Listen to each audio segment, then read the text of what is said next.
Hello eighth class. आज हम आपकी वर्कशीट नंबर 10 पर चर्चा करेंगे। हमारा इसमें चैप्टर चल रहा है भारतीय संविधान के मुख्य लक्षण, जिसका थर्ड पार्ट है ये। हम इसमें पहले पढ़ चुके हैं कि संविधान का क्या अर्थ है।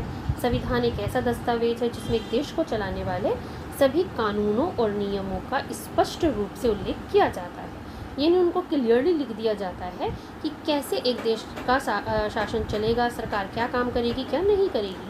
ठीक इसी के साथ हम आगे पढ़ते हैं कि हमारे भारतीय संविधान की मुख्य विशेषताएं या लक्षण क्या हैं, जिसमें हमने पहले पढ़ा था कि भारत में एक संसदीय शासन व्यवस्था है, जिसमें एक वास्तविक कार्यपालिका होती है और एक नाम मात्र की कार्यपालिका होती है।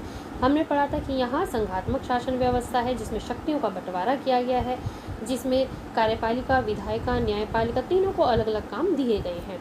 ठीक है, आज हम पढ़ेंगे मौलिक अधिकार पर। सबसे पहले बात आती है कि मौलिक अधिकार क्या है। तो बच्चों, मौलिक अधिकार क्या हैं, इन्हें मौलिक क्यों कहा गया है? क्योंकि ये ऐसे अधिकार हैं जिनके बिना एक व्यक्ति का सर्वांगीण विकास नहीं हो सकता। सर्वांगीण यानी पूरी तरीके से विकास। अगर ये अधिकार उसे छीन लिए जाएं तो व्यक्ति के पास ना तो समानता बचेगी, ना स्वतंत्रता बचेगी, ना काम करने का अधिकार बचेगा, ना ही धर्म का अधिकार बचेगा। ठीक है, तो ये अधिकार ऐसी आज़ादी हैं, ऐसी समानताएं हैं जिससे कि एक व्यक्ति अपना पूर्ण विकास कर सकता है, और इसी के लिए हमने इन्हें कहा है मौलिक अधिकार। मौलिक यानी जो हमारे विकास के मूल में है, जो हमारे विकास की बेस तैयार करने के लिए जरूरी है। इसीलिए हमने इन्हें क्या कहा है? मौलिक अधिकार। तो मौलिक का क्या है कि जो हमारे विकास के लिए जरूरी हैं, ऐसे अधिकार जिनके बिना हमारा विकास नहीं हो सकता, उन्हें हम कहते हैं मौलिक अधिकार। तो भारतीय संविधान इस बात से पूरी तरीके से वाकिफ थे संविधान निर्माता कि अगर अब भारतीय जनता का पूर्ण विकास करना है तो उन्हें ये मौलिक अधिकार देने होंगे। इसलिए हमारे भारतीय संविधान के भाग 3 में इन मौलिक अधिकारों का वर्णन किया गया है। मूल जो हमारा संविधान था, यानी जो बेसिक संविधान था हमारा, जो 1949 में बनकर तैयार हुआ था और 1950 को लागू हुआ था, 26 जनवरी 1950 को, उसमें 7 मौलिक अधिकार थे। लेकिन बाद में इनमें से एक मौलिक अधिकार यानी संपत्ति के अधिकार को हटा दिया गया। ठीक है, ये आप आगे पढ़ोगी। तो आज हम पहले पढ़ते हैं हमारे मौलिक अधिकार। स्वतंत्र भारत में राज्य की सत्ता के दुरुपयोग से बचने के लिए नागरिकों के अधिकारों को संविधान में निहित कर दिया गया है, जिन्हें हम मौलिक अधिकार कहते हैं। यहाँ पे इसका क्या मीनिंग है कि सत्ता के दुरुपयोग, यानी कहीं ऐसा ना हो जो सरकार आ रही है वो ब्रिटिश सरकार की तरह पावर में आते ही तानाशाह बन जाए, शक्तिशाली बन जाए और नागरिकों पर अत्याचार करने लगे। ठीक है, तो नागरिकों को इस अत्याचार से बचाने के लिए उनके अधिकारों को, नागरिकों के अधिकारों को संविधान में लिख दिया गया है। अब उनके अधिकार उनसे कोई नहीं छीन सकता, और इन्हीं को हम कहते हैं मौलिक अधिकार, जो व्यक्ति के विकास के लिए जरूरी हैं। संविधान राज्य और अन्य व्यक्तियों के समक्ष व्यक्तियों के अधिकारों की रक्षा करता है, और हमारे संविधान में ही ये व्यवस्था की गई है कि वो अगर व्यक्ति से कोई भी उसके अधिकार छीनता है, चाहे वो खुद राज्य हो या कोई दूसरा व्यक्ति हो, उससे हमारे अधिकारों की रक्षा संविधान करेगा। इसका बंदोबस्त भी संविधान में कर दिया गया है। इसके अलावा संविधान के खंड यानी भाग में नीति निर्देशक तत्वों को भी समाहित किया गया है। समाहित यानी शामिल किया गया है। समाहित का मीनिंग क्या होता है? शामिल करना। ठीक है, तो हमारे संविधान के भाग 4 में नीति निर्देशक तत्वों को भी शामिल किया गया है, जिनका उद्देश्य है कि राज्य में सामाजिक आर्थिक सुधार लाने का प्रयास सरकारें करेंगी। ठीक है, तो इस तरह भाग 3 में मौलिक अधिकारों का वर्णन है।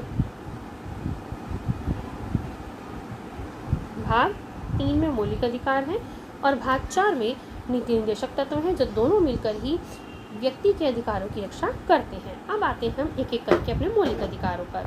सबसे पहला मौलिक अधिकार आता है हमारा समानता का अधिकार। समानता का अधिकार यानी समान होने का अधिकार, जिसका मीनिंग है कि कानून की नज़र में सभी लोग समान हैं। कानून की दृष्टि में सभी लोग समान हैं, जिसका अर्थ है कि किसी भी नागरिक के साथ धर्म, जाति, लिंग के आधार पर भेदभाव नहीं किया जा सकता। कानून सबको एक समान नज़र से देखता है, सबके ऊपर एक समान कानून लागू होते हैं, और कानूनों का पालन ना करने पर या उनका उल्लंघन करने पर सबको एक समान दंड दिया जाएगा। ठीक है। तो इस तरह इसका क्या मीनिंग है कि कानून की नज़र में सब एक बराबर हैं, चाहे किसी बड़ी पोस्ट के व्यक्ति ने अपराध किया हो या किसी बिल्कुल गरीब व्यक्ति ने समान अपराध किया हो, तो दोनों को समान दंड दिया जाएगा। उसी को हम कहते हैं समानता, यानी सब एक बराबर हैं, उनके साथ कोई भेदभाव नहीं होगा। दूसरा आता है हमारा स्वतंत्रता का अधिकार। इस अधिकार के ये हमारा बहुत इंपॉर्टेंट अधिकार है। इसके अंतर्गत हमारे अभिव्यक्ति और भाषण की स्वतंत्रता, अभिव्यक्ति और भाषण की स्वतंत्रता यानी हमें अपने विचार व्यक्त करने का अधिकार है। दूसरा, सभा और संगठन बनाने की स्वतंत्रता यानी ग्रुप बनाने की स्वतंत्रता। तीसरा, देश में कहीं भी आने जाने की स्वतंत्रता, रहने और कोई भी व्यवसाय करने की स्वतंत्रता, कोई भी कारोबार करना आदि इसमें शामिल है। ठीक है। तो स्वतंत्रता के अधिकार में बहुत सारे हमारे अधिकार, बहुत सारी स्वतंत्रताएं आती हैं, जैसे कि घूमने फिरने की स्वतंत्रता, ग्रुप बनाने की स्वतंत्रता, बोलने की स्वतंत्रता, कोई भी व्यापार करने की स्वतंत्रता।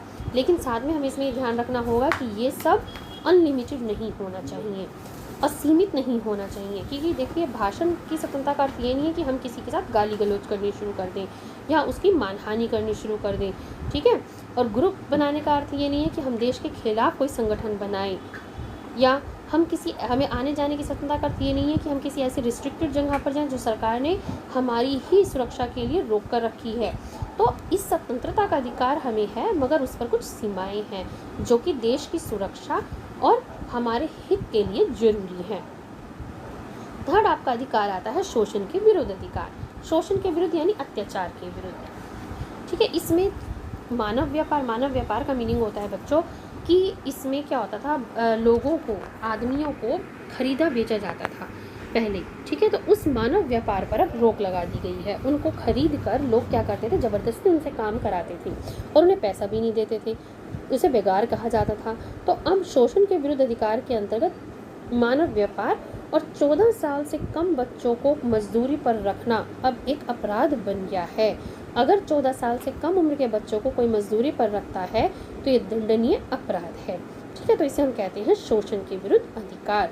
यानी अब ना तो कोई आदमियों को, इंसानों को एक सामान की तरह खरीद बेच सकता है, 14 साल से कम उम्र के बच्चों को हम मजदूरी पर नहीं लगा सकते, और दूसरा, बिना वेतन दिए हम किसी से काम नहीं ले सकते, यानी बेगार नहीं ले सकते हैं। चौथा आता है हमारा धार्मिक स्वतंत्रता का अधिकार। धार्मिक स्वतंत्रता का अधिकार जैसा नाम से स्पष्ट है कि हमें अपने धर्म को मानने की स्वतंत्रता है। हमें पूरा अधिकार है कि हम अपनी इच्छा का धर्म अपनाएं, उसका प्रचार प्रसार करें। ठीक है। हमें इस पर कोई रिस्ट्रिक्शन नहीं लगा सकता, रोक नहीं लगा सकता। राज्य का अपना कोई धर्म नहीं है, राज्य की नज़र में सभी धर्म एक बराबर हैं। तो हमें पूरा राइट है कि हम अपनी मर्जी से कोई भी धर्म को माने, उसका अपनी मर्जी से कैसे भी प्रचार प्रसार करेंगे। मेरी मर्जी है कि मैं रोज़ पूजा करूं या ना करूं, मंदिर में जाऊं या ना जाऊं, तो मेरा अपना तरीका है अपने धर्म को प्रचार प्रसारित करने का, अपने धर्म को मानने का। आज अगर मेरा कोई एक दूसरा धर्म है तो मेरी मर्जी है, कल मैं चाहूँ तो अपना धर्म परिवर्तन भी कर सकती हूँ, कोई मुझे नहीं रोकेगा। ठीक है। तो इसमें राज्य कोई भी हस्तक्षेप नहीं करेगा। इसी को हम कहते हैं धार्मिक स्वतंत्रता का अधिकार। यानी हमें कोई भी धर्म को मानने, अपनाने, प्रचार करने, पूजा पाठ करने का अधिकार है। साथ ही इसमें ये भी इंक्लूड है कि किसी भी शिक्षण संस्थान में जो कि सरकारी हैं, उनमें कोई भी धार्मिक शिक्षा नहीं दी जाएगी। ठीक है। किसी भी सरकारी शैक्षणिक संस्थान में कोई भी धार्मिक शिक्षा नहीं दी जाएगी। ठीक है। तो ये है हमारा धार्मिक स्वतंत्रता का अधिकार। नेक्स्ट आता है हमारा सांस्कृतिक और शैक्षणिक अधिकार। संविधान में कहा गया है कि धार्मिक या भाषाई सभी अल्पसंख्यक समुदायों को अपनी संस्कृति की रक्षा और विकास के लिए अलग शैक्षणिक संस्थान खोलने का अधिकार है। इसमें क्या कहा गया है, एक होते हैं हमारा जो देश है वो हिंदू बहुसंख्यक है, यहाँ पे हिंदू लोग ज़्यादा रहते हैं, तो बाकी के जो धर्म के लोग हो गए या भाषा के लोग हो गए, जैसे मुस्लिम, सिख, जैन, पारसी, बौद्ध, ये कौन हो गए, अल्पसंख्यक, यानी जो संख्या में कम है। तो हमारा जब संविधान बना, संविधान निर्माताओं ने पूरा ध्यान रखा कि भले ही लोग संख्या में कम हो, लेकिन हम उनके भी धर्म की, भाषा की, संस्कृति की रक्षा करेंगे। और इसके लिए प्रावधान किया गया कि ये अल्पसंख्यक समुदाय अपनी संस्कृति की रक्षा और विकास कर सकते हैं, और उसके लिए चाहें तो अलग से शैक्षणिक संस्थान खोल सकते हैं। आप लोगों ने सुना होगा कि सिखों के जैसे कुछ अलग स्कूल्स बने होते हैं, और जैन समुदाय अपने अलग स्कूल बना लेते, तो ये ऐसा क्यों करते हैं? या मुसलमानों के अलग मदरसे होते हैं, ताकि वो अपने धर्म को और अपनी भाषा को, अपनी संस्कृति को प्रचारित कर सकें, उसको बचा कर रख सकें, उसका आगे आने वाली पीढ़ियों में प्रचार कर सकें, और इसका संविधान हमें पूरा अधिकार देता है। नेक्स्ट, और जो सबसे इम्पॉर्टेंट हमारा अधिकार है, सभी मौलिक अधिकारों में सबसे महत्वपूर्ण अधिकार, या हम कहें पूरे संविधान का हृदय जिसे कहा गया है, पूरे संविधान की, पूरे मौलिक अधिकारों की जान जिस अधिकार को कहा गया है, वो कौन सा अधिकार है? संवैधानिक उपचारों का अधिकार। ठीक है, हमें ये सारे अधिकार दिए गए, लेकिन मान लो सरकार ने ऐसे नियम बनाए कि हमसे हमारा समानता स्वतंत्रता का अधिकार छीन लिया, धर्म का अधिकार छीन लिया, या कल कोई सड़क पे आदमी चल रहा है, उसने नियमों का पालन नहीं किया और गाड़ी ठोक दी, है ना, तो इससे क्या हुआ? हमारे मौलिक अधिकारों का हनन हुआ, हमारे मौलिक अधिकार छीने गए। कौन बचाएगा हमें ऐसी स्थिति में? तो ऐसी स्थिति में हमें कौन सा अधिकार बचाता है? संवैधानिक उपचारों का अधिकार। ये बहुत इंपॉर्टेंट अधिकार है। ठीक है, अगर कोई भी हमसे, चाहे वो राज्य हो या कोई नागरिक हो, हमसे कोई हमारे अधिकार छीनता है तो हम अदालत में जा सकते हैं, और ऐसी स्थिति में अदालत यानी सुप्रीम कोर्ट और उच्च कोर्ट, हाई कोर्ट, ये हमें हमारे मौलिक अधिकार वापस दिलवाती हैं। तो चाहे सरकार ने हमसे हमारे मौलिक अधिकार छीने हो या किसी नागरिक ने, ऐसी स्थिति में हम बिना झिझक के, बिना डरे हुए अदालत की शरण में जा सकते हैं, और अदालत हमें इस अधिकार के अंतर्गत हमें हमारे सारे अधिकार वापस दिलवा देती है। ठीक है, इसी को हम कहते हैं संवैधानिक उपचारों का अधिकार। ये सभी अधिकारों में सबसे महत्वपूर्ण अधिकार है, क्योंकि अगर ये अधिकार नहीं होगा तो बाकी के अधिकारों को आसानी से कोई भी कुचल सकता है, कोई भी ख़त्म कर सकता है, लेकिन इस अधिकार के कारण कोई भी हमसे हमारे मौलिक अधिकार नहीं छीन सकता। ठीक है, उम्मीद है तुम्हें इतना समझ में आ गया होगा। अब हम आगे बढ़ते हैं। नेक्स्ट आता है धर्मनिरपेक्षता। धर्मनिरपेक्षता का मीनिंग होता है धर्म से निरपेक्षता। निरपेक्षता यानी उससे अलग होना, उदासीन भी नहीं कह सकते हम, इसे कहते हैं धर्म से अलग होना, यानी धर्म को राज्य धर्म का कोई ना होना। इसका अर्थ है कि राज्य का कोई अपना धर्म नहीं होगा जिसे वो एक राज्य के धर्म के रूप में बढ़ावा देगा। जैसे कि पाकिस्तान में इस्लाम धर्म है और उसके प्रचार के लिए वहाँ काम किया जाता है। राज्य का क्या धर्म है? इस्लाम धर्म। लेकिन भारत का कोई भी राज्य धर्म नहीं है।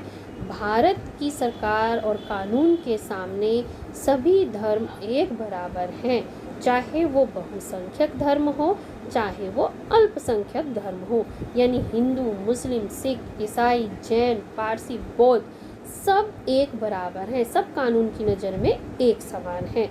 यानी हमारा देश क्या है? धर्म से निरपेक्ष है, यानी उसे सिर्फ इंसानों से मतलब है, धर्म से कोई मतलब नहीं है। सभी नागरिक उसके अपने हैं, चाहे वो किसी भी धर्म के हो। तो इसी को हम कहते हैं धर्म निरपेक्षता, कि राज्य धर्म से निरपेक्ष हो। निरपेक्ष यानी अलग हो, राज्य की नज़र में कोई धर्म अपना नहीं है, सभी धर्म उसके अपने हैं, सभी धर्म एक बराबर हैं। ठीक है, तो राज्य का अपना कोई राज्य के धर्म नहीं होता, अर्थात राज्य के लिए सभी धर्म एक समान होते हैं, और सभी व्यक्तियों को यह अधिकार होता है कि वो कोई भी धर्म को माने, अपनाएं और उसका पालन करें, और उसी को हम कहते हैं धर्मनिरपेक्षता। तो इसलिए भारत क्या है? एक धर्मनिरपेक्ष राज्य है। क्यों? क्योंकि राज्य का अपना कोई धर्म नहीं है। क्यों? क्योंकि हम सभी जो हैं कानून की नज़र में एक बराबर हैं, बिना इस भेदभाव के कि कौन किस धर्म का है। क्यों हम एक धर्मनिरपेक्ष राज्य हैं? क्योंकि राज्य हमारे धार्मिक मामलों में हस्तक्षेप नहीं करता। क्यों हम एक धर्मनिरपेक्ष राज्य हैं? क्योंकि यहाँ सभी नागरिकों का अधिकार है कि हम कोई भी धर्म को अपनाएं, उसका पालन करें या धर्म परिवर्तन करें। तो इस तरह भारत क्या है? एक धर्मनिरपेक्ष राज्य है। अब हम आते हैं इसके क्रियाकलाप पर। यहाँ आपको कुछ पॉइंट्स दिए गए हैं और यहाँ आपको बताना है कि कौन सा जो वाक्य है किस धर्म से संबंधित है। जैसे कि पहला है, मेरा दोस्तों के साथ पढ़ना, खेलना, खाना, पीना। तो कौन सा अधिकार हुआ? ये समानता का अधिकार। अगला आता है आपका, मुझे देश के किसी भी राज्य में निवास करने का अधिकार। तो मैंने आपको ये कहाँ बताया था? समानता के अधिकार में, कहीं भी आने जाने और रहने का अधिकार है। फिर आता है, मैं 14 साल से कम उम्र का हूँ और कोई मुझसे मजदूरी नहीं करवा सकता। ये कौन सा अधिकार है मेरा? शोषण के विरुद्ध अधिकार। ठीक। अगला आता है, मुझे अपने धर्म को मानने और उसके प्रचार प्रसार करने की स्वतंत्रता। आप लोग समझ गए होंगे कौन सा अधिकार है ये? धार्मिक स्वतंत्रता का अधिकार। फिर आता है कि मुझे अपनी संस्कृति की रक्षा और विकास का अधिकार है। ये भी आप समझ गए होंगे, ये है हमारा सांस्कृतिक और शैक्षणिक अधिकार। ठीक है, तो इसका मतलब आपको क्लियर है। अब हम आते हैं क्वेश्चन आंसर पर। मौलिक अधिकार किसे कहते हैं? तो ये मैंने आपको सबसे पहले स्पष्ट किया था कि ऐसे अधिकार जिनके बिना हमारा विकास नहीं हो सकता और जो संविधान में ही लिख दिए गए हैं ताकि सत्ता उसका दुरुपयोग ना कर सके, नागरिकों के अधिकार को छीन ना सके, उसे हम मौलिक अधिकार कहते हैं। अगला है, भारत में नागरिकों को कौन कौन से अधिकार प्राप्त हैं? तो ये आप यहाँ पर ये सारे बता दोगे। नेक्स्ट आता है आपका क्वेश्चन कि हमारा देश धर्मनिरपेक्ष क्यों कहलाता है? तो ये मैंने आपको भी यहाँ बताया कि क्यों क्यों कहलाता है हमारा राज्य धर्मनिरपेक्ष।